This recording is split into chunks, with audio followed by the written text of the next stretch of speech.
ಮಕ್ಕಳ ಕಥೆಗಳು.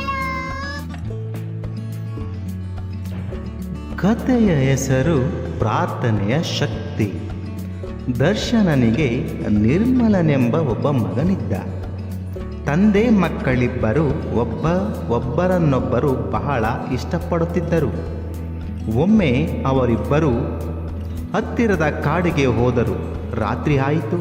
ಆ ಸ್ಥಳವು ಭಯಾನಕವೆಂದು ತಿಳಿಯದೆ ಅಲ್ಲಿಯೇ ಒಂದು ಪಾಳು ಬಂಗಲೆಯಲ್ಲಿ ಬಿಡಾರ ಹೂಡಿದರು. ಇದ್ದಕ್ಕಿದ್ದಂತೆ ನಿರ್ಮಲನು ಜೋರಾದ ಶಬ್ದವನ್ನು ಕೇಳಿ ಎಚ್ಚರಗೊಂಡನು. ಆತ ಒಬ್ಬ ರಾಕ್ಷಸನು ಓಡಾಡುತ್ತಿರುವುದನ್ನು ನೋಡಿದನು.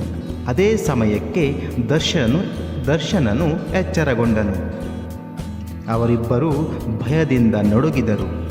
ರಾಕ್ಷಸನು ಅವರಿಬ್ಬರನ್ನು ನೋಡಿ ಅವರ ಬಳಿ ಬಂದನು. ಕ್ರೂರವಾಗಿ ನಗುತ್ತಾ ರಾಕ್ಷಸನು, ನನಗೆ ತುಂಬ ಹಸಿವಾಗಿದೆ. ಬಹಳ ದಿನಗಳ ನಂತರ ನನಗೆ ಮನುಷ್ಯರು ಸಿಕ್ಕಿದ್ದಾರೆ. ಹೇಳಿ, ನಾನು ಯಾರನ್ನು ತಿನ್ನಲಿ ಎಂದನು. ನಿರ್ಮಲನು ಮನಸ್ಸಿನಲ್ಲಿಯೇ ಪ್ರಾರ್ಥಿಸುತ್ತಾ ಹೀಗೆಂದನು, ಓ ರಾಕ್ಷಸನೇ, ನನ್ನ ತಂದೆಗೆ ತುಂಬ ವಯಸ್ಸಾಗಿದೆ. ಅವರ ಮಾಂಸವು ನನ್ನ ಮಾಂಸದಷ್ಟು ರುಚಿಯಾಗಿ ಇರಲಾರದು. ಆದ್ದರಿಂದ ನನ್ನನ್ನು ತಿನ್ನು. ದರ್ಶನನು ಮನಸ್ಸಿನಲ್ಲಿಯೇ ಪ್ರಾರ್ಥಿಸುತ್ತಾ ಹೀಗೆಂದನು, ನನ್ನ ಮಗನನ್ನು ಬಿಟ್ಟು ಬಿಡು. ಅವನಿನ್ನೂ ಹೆಚ್ಚು ಕಾಲ ಬದುಕಬೇಕಿದೆ. ನಾನು ನನ್ನ ಬದುಕಿನಲ್ಲಿ ಎಲ್ಲ ಸಂತೋಷವನ್ನು ಅನುಭವಿಸಿದ್ದೇನೆ. ಅವನ ಬದಲು ನನ್ನನ್ನು ತಿನ್ನು ಎಂದನು. ಇಲ್ಲ ಇಲ್ಲ ಇಲ್ಲ, ನನ್ನನ್ನೇ ತಿನ್ನು ಎಂದು ಮತ್ತೆ ಹೇಳಿದನು.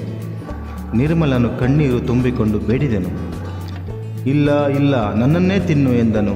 ದರ್ಶನನು ಕಣ್ಣೀರು ತುಂಬಿಕೊಂಡು ಕೇಳಿಕೊಂಡನು. ರಾಕ್ಷಸನಿಗೆ ಇವರಿಬ್ಬರ ಪ್ರೀತಿ ಮತ್ತು ಅಕ್ಕರೆಯನ್ನು ಕಂಡು ಆಶ್ಚರ್ಯವಾಗಿ ಅವರಿಬ್ಬರನ್ನು ಬಿಟ್ಟು ಹೊರಟು ಹೋದನು. ನೀತಿ: ಪ್ರೀತಿಯಿಂದ ಮಾಡಿದ ಪ್ರಾರ್ಥನೆಯು ದೇವರಿಗೆ